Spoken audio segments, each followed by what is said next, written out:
دور الام البتولي، ومع اول ظهور ليها بعد ما طلبوا محاميين المتهم بالبراءه انهارت ووقفت وطلبت من القاضي ان هي تتكلم.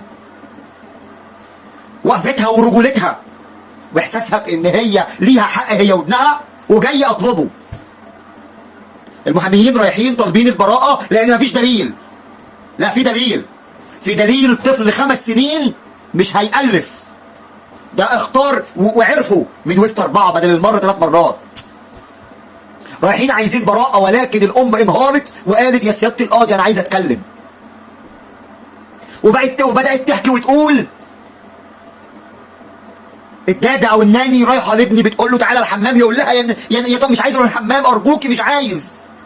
لا هتروح الحمام يا طنط، مش عايز. لا هتروح، ارجوكي خدي الاكل بتاعي وخدي الشوكولاته، ومش عايز.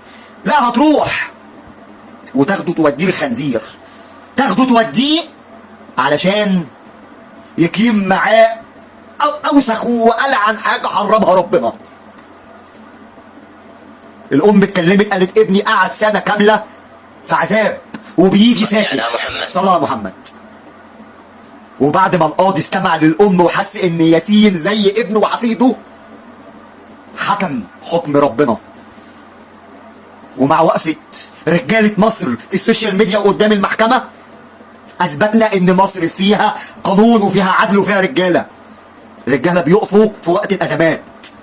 ما نسمحش ان حد يعتدي علينا. اللي بيعتدي على الطفل يعتدي علينا كلنا وعلى اطفالنا كلنا. القاضي حكم ب25 سنه مؤبد، يعيش اللي فاضل له في سجن. وان شاء الله بقيه المتهمين حكم يرضينا احنا كمان. الحمد لله. الحمد لله.